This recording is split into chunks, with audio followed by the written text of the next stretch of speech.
Hello everyone, welcome back to Lead Genie. I'm Ronita and we'll be discussing the Bhagavad Gita, which is a unique topic, an indispensable section, probably one of the most significant and talked after sections of the Mahabharata. We started discussing Bhagavad Gita since our last two videos, and we have tried to look at the text not as first and foremost, not as a religious text.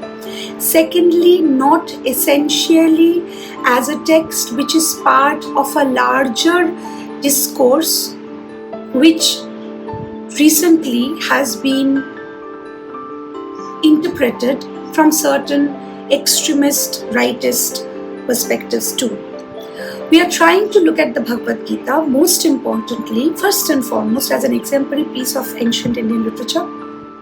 Secondly, we are trying to look at it as a deeply philosophical text of universal appeal with a unique contemporary feel to it that allows it to converse and engage with generations of emerging modern readers, time and again, answering their questions, guiding them to solve their dilemmas, helping them live a little bit more of a philosophically and spiritually informed life if they want to do that. That's most important. But if they want, Bhagavad Gita is probably, this is something I have been feeling from quite a few years now, for the last quite a few years now. When I first read the Bhagavad Gita as part of my syllabi back in university, later on as an academic, when I started teaching it to my students at the university too, I always felt that there is a uniquely conversational tone to this text, and there is a uniquely,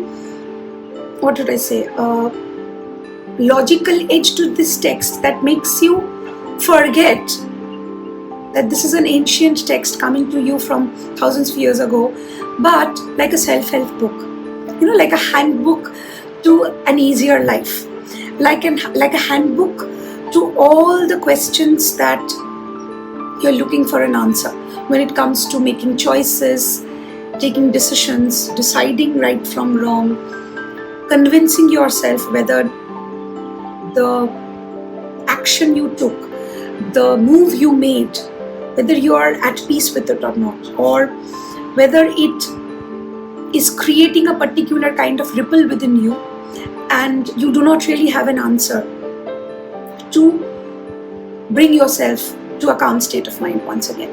So last video we tried to understand Bhagavad Gita as a text that looks at a binary between ethical dilemma and the question of dharma or duty.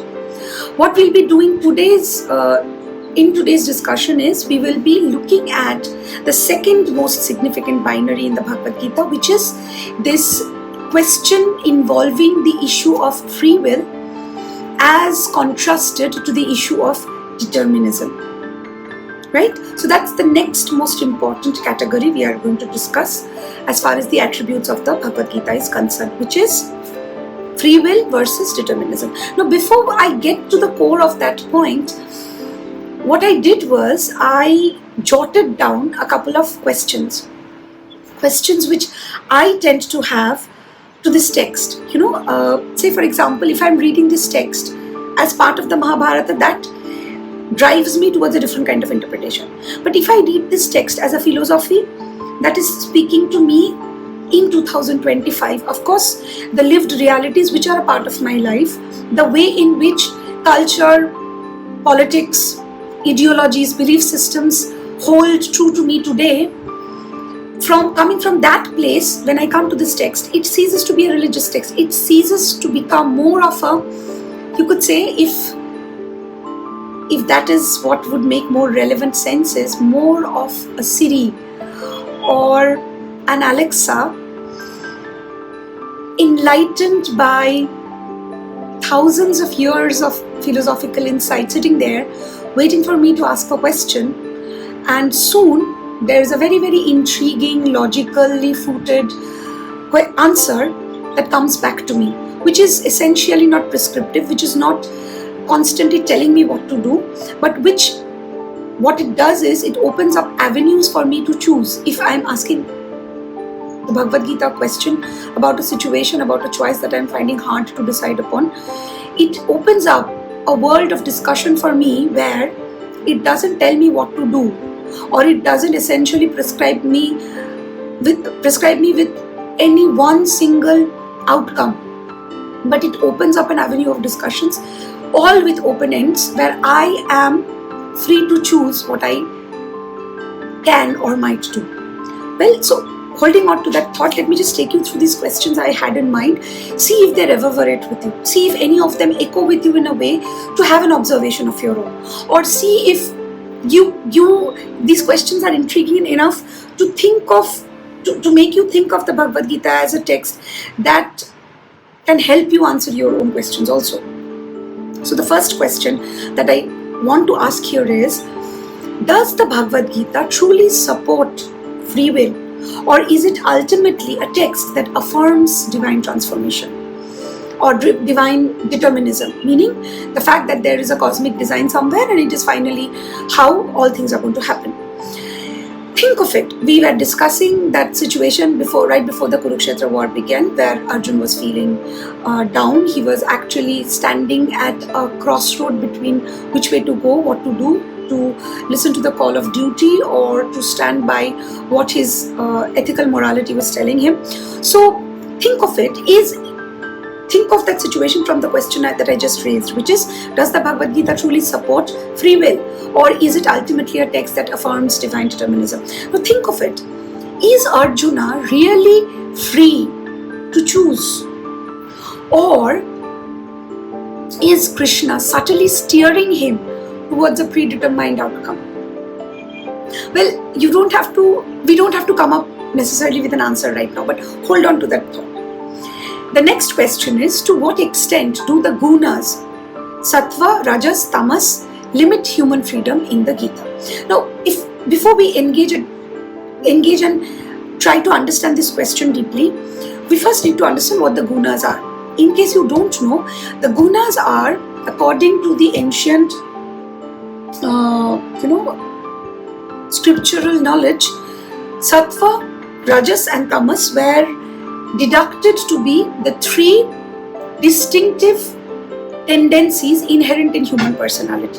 Sattva, the most refined of the tendencies that the human persona tends to have, which take him or her closer to the larger, greater good of all, or you could say the will of the Almighty, the cosmic being. Rajas is the more worldly, mortal engagements and endeavors that human beings take, but which essentially are not always selfish or driven towards an individualistic outcome or essentially morally compromised. They are the qualities that your great entrepreneurs have, your corporate leaders have, the great builders of nations have. These tendencies of doing things which are after all mortal in nature, but they essentially are geared towards the more, if not entirely spiritually refined, but towards the more, you could say, good qualities of the human entity.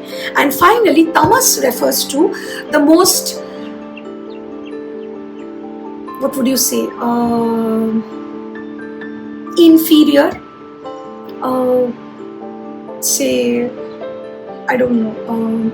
under-refined, compromised, questionable qualities of human conduct that essentially are devoid of any moral or ethical grounding.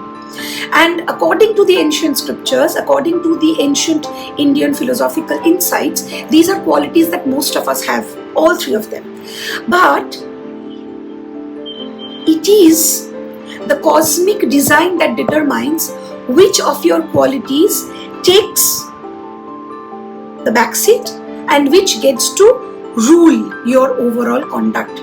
That determines the choices we make, and that finally determines what impact those choices have. You see, there's an inherent connection.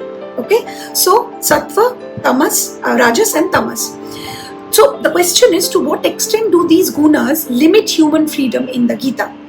Can self-effort, think of it, can my own effort, self-effort, help me override my own inherent nature? If I want, can I entirely change myself? Or is a transformation only possible by divine grace? This is the next question we take to this binary that the Bhagavad Gita creates, which is this binary between free will and determinism. Meaning, if I really want to change an innate quality which is a given within me, am I able to override it by my own free will? Or is this transformation only possible if there is divine grace? I can give you one little example here before we go over to the next question, which is, think of the character of Vibhishan from Ramayana, the other great, Mahakavya. Think of Vibhishan. He essentially was born into the lineage of the Rakshasas. He was the blood relation of the greatest of the enemies to quote unquote this incarnation of Vishnu, Lord Rama. But given the logic behind the war, given the circumstances of the war, given the primary purpose around which the war was being fought, and given the fact that if there is some divine design, there was some divine design that was guiding the indispensability, the unavoidability of this war, he is a very alert, careful observer of all these circumstances.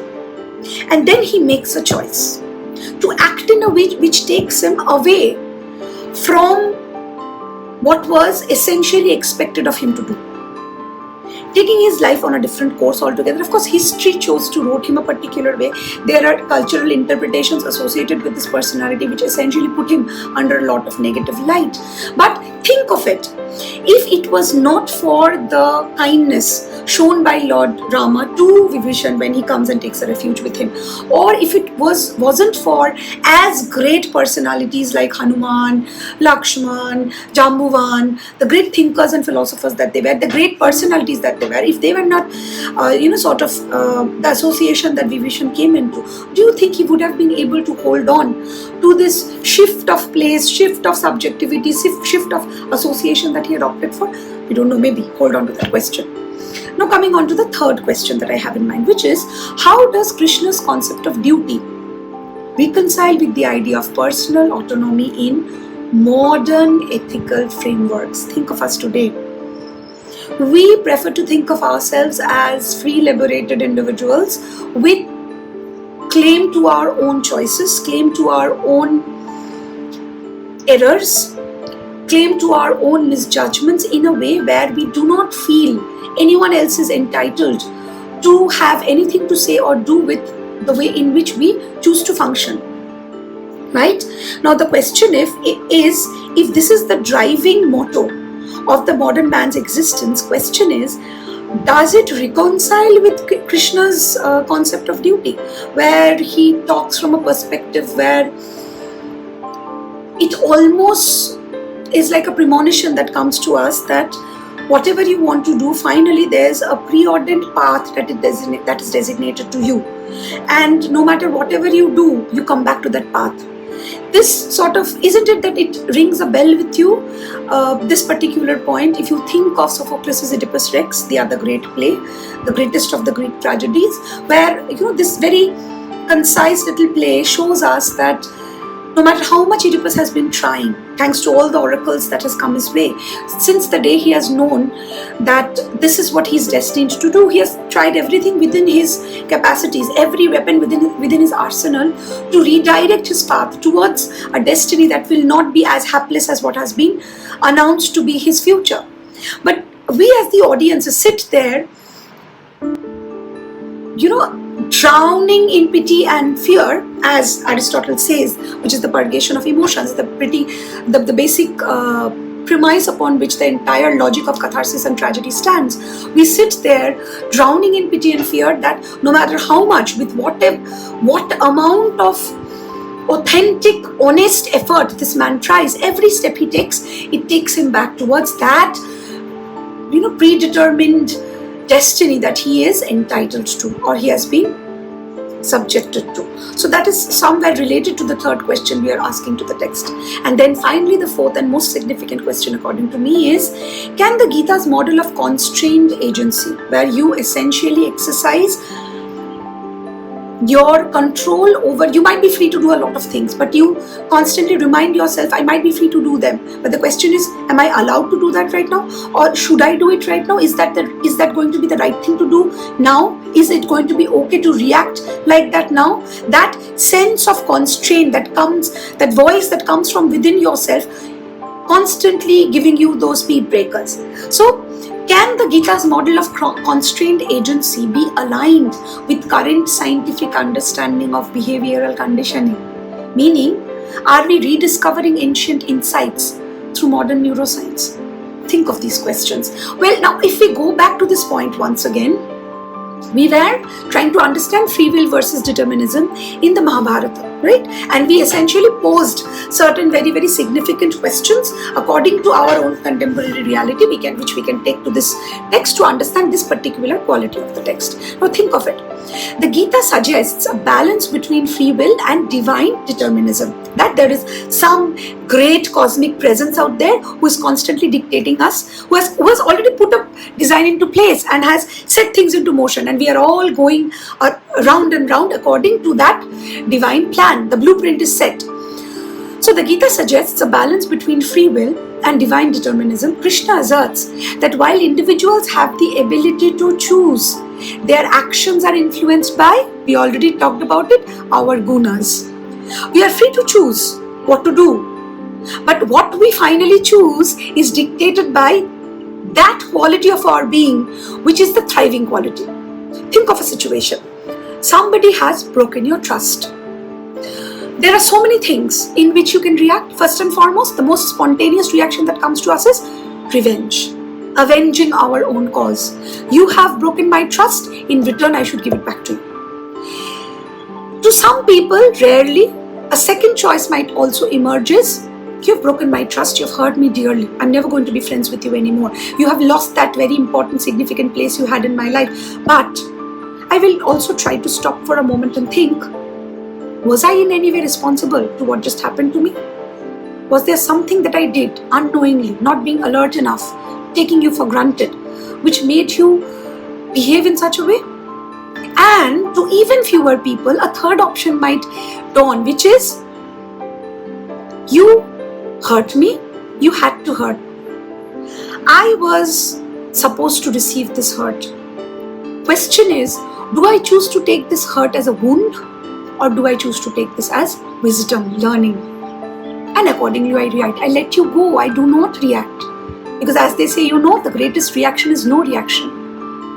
But which of these three options you choose is depending upon whether you are a tamas person, whether you are a rajas person, or whether you are finally a sattvic person.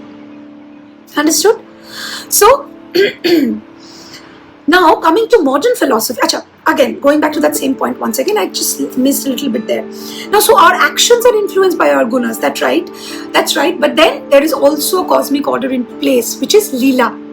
So the cosmic Leela is what has set this universe into motion, which is constantly creating certain situations for us where we have to make choices. Depending upon what guna writes us, we make a choice, and that choice again contributes back to that cosmic Leela. Do you understand? So there is no choosing between free will or determinism. There is no straight line dividing the two. What the Gita suggests is that both are equally true and significant, and both of them are directly proportional to each other. They are actually connected. The network is unbreakable. One cannot exist without the other. We do not realize, but we are treading a middle path between both of them. And somehow our system is, it is tuned that way. Fine. So the gunas exist, and there is also a Leela in place. Modern philosophy is especially existentialism. You see, as we are discussing the Gita, we keep going back to existentialism over and over again. So especially existentialism, to be even more particular, I should say Sartre's idea of radical freedom might challenge this view, emphasizing the human capacity to create meaning independent of divine preordination. Now this is where biology and modern science will come in. They'll say that, okay, if there is at all called God, if there is any entity or any energy at all called God, and if there is a divine preordination into place, at least the Homo sapiens, the human race, is capacitated for thinking of their own. That's how science has come this far. We constantly kept questioning.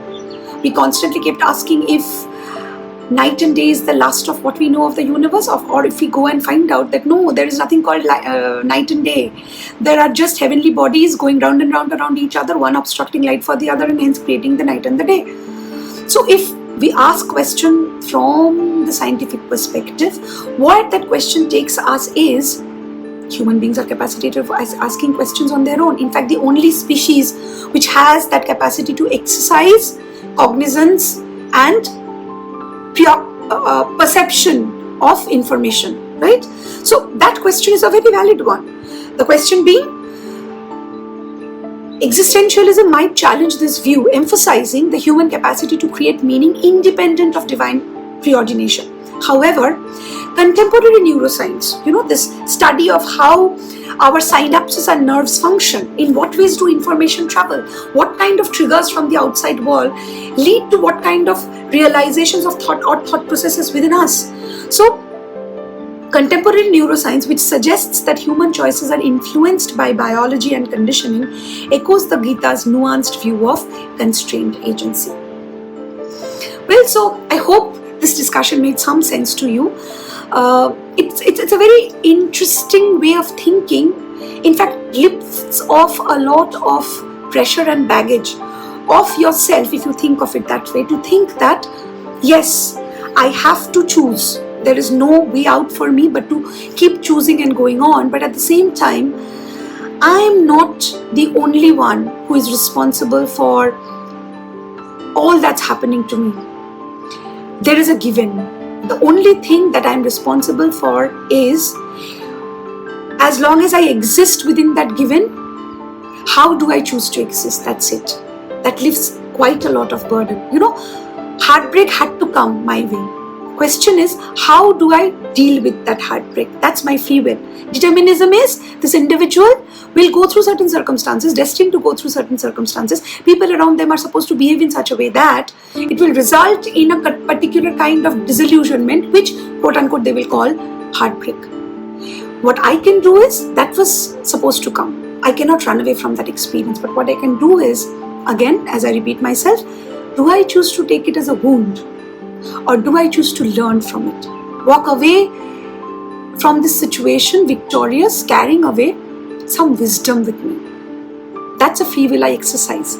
Whether I choose to get hurt or whether I choose to emerge enlightened out of that experience. That's where the Gita gears us when we face the binary of free will versus determinism. Right?